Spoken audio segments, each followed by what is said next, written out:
Mais uma cerimônia do Oscar vem chegando, e não foi dessa vez que o cinema nacional conseguiu retornar à premiação. Bacurau até ganhou uma nova chance de entrar na competição, já que apesar da estreia brasileira em 2019, ele chegou nos cinemas norte-americanos apenas em março de 2020. Mesmo assim, a oportunidade acabou não vingando.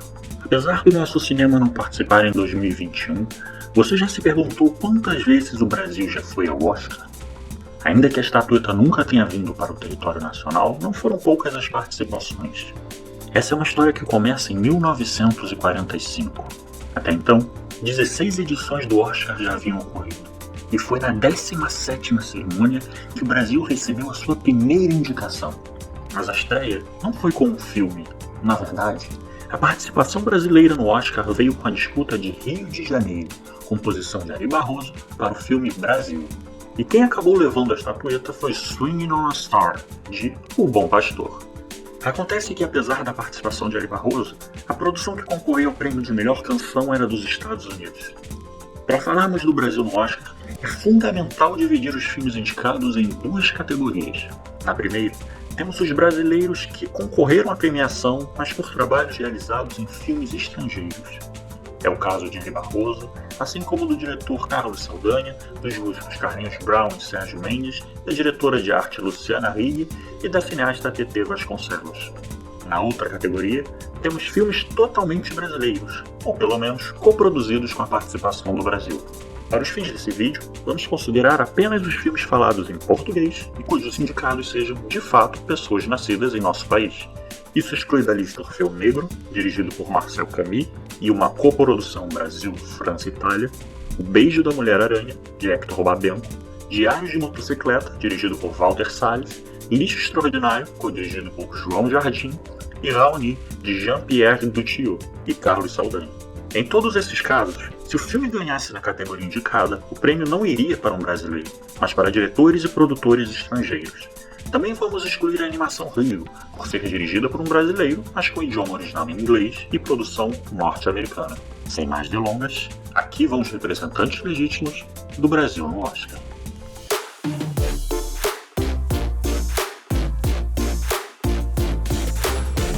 Apenas em 1963, um representante inteiramente nosso ganhou espaço entre os melhores filmes estrangeiros. Foi com O Pagador de Promessas, de Anselmo Duarte, que fizemos nossa estreia na categoria criada em 1957. O filme, que adapta a peça homônima de Dias Gomes, havia ganhado a Palma de Ouro em Cannes no ano anterior. No Oscar, acabou perdendo para Sempre aos Domingos, de Serge Bourguignon.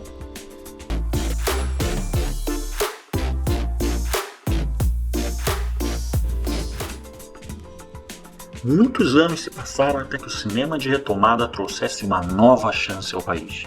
Para ser mais preciso, apenas depois de 30 anos, o Quatrilho, de 1996, acabou com o jejum brasileiro na premiação. Mas o filme do diretor Fábio Barreto não faturou. O holandês A Excêntrica Família de Antônia foi o preferido da academia.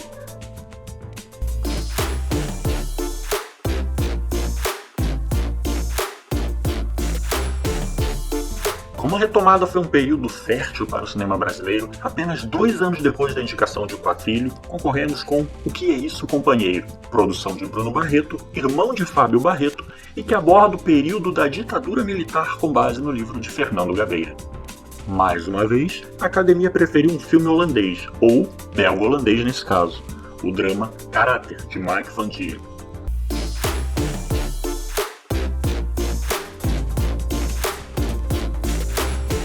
Em 1999 ocorreu a indicação que todo brasileiro lembra e cujo resultado mais lamenta. Central do Brasil, dirigido por Walter Salles.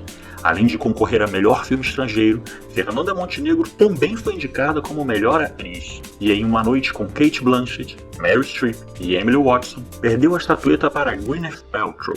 Menos controverso foi o Oscar de melhor filme estrangeiro para A Vida é Bela. Ainda que nem todo mundo concorde com a premiação do filme italiano, não se pode negar o valor da obra.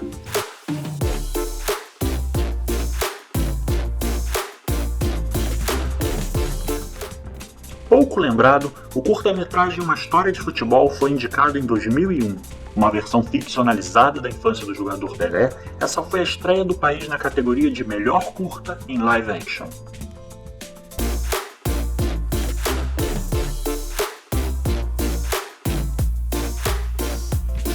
Já o caso de Cidade de Deus é o contrário, bem lembrado e curioso.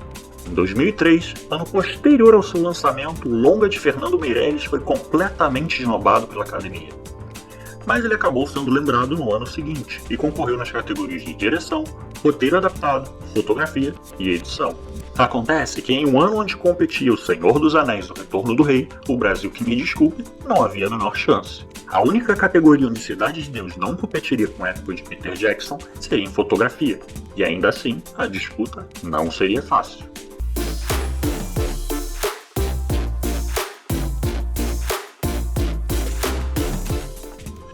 Mais de 10 anos após a indicação de Cidade de Deus, Juliano Ribeiro Salgado levou o Brasil de volta ao Oscar com O Sal da Terra.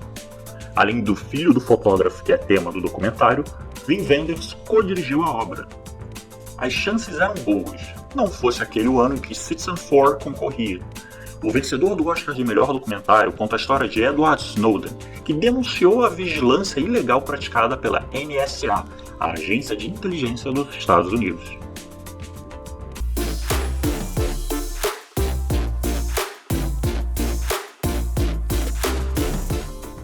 2016 foi a vez de uma animação inteiramente brasileira a ser indicada. Com trilha sonora do rapper Emicida e uma proposta visual lúdica, o longa de Ale Abreu conta a história de um menino que sai do interior para ir atrás do pai que partiu para ganhar a vida na cidade grande. Uma obra original e com comentários sociais marcantes, O Menino e o Mundo acabou se chocando com um clássico moderno da Pixar, divertidamente. Como sempre, a animação do estúdio abocanhou a estatueta e, nesse caso, não podemos dizer que foi injusto.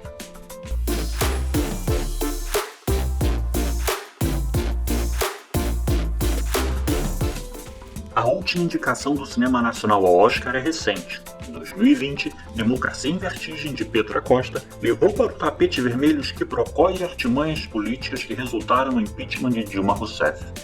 Mas seria ingenuidade acreditar que o documentário chamaria mais a atenção da academia do que American Factory, que além de tratar de questões mais pertinentes aos Estados Unidos, foi o primeiro filme da produtora do casal Barack e Michelle Obama. Apesar de não termos levado nenhuma estatueta ainda, ninguém pode dizer que o cinema brasileiro fez feio no Oscar. E é importante salientar que a escolha da academia não é necessariamente um atestado de qualidade. A premiação traz reconhecimento e põe em evidência filmes que talvez não assistíssemos. E esse reconhecimento é sua função mais interessante. Por isso, enquanto não surgem novas oportunidades de concorrer a um pebolim folheado a ouro 14 quilates, podemos assistir os filmes reconhecidos como obras de destaque do cinema nacional. Que tal?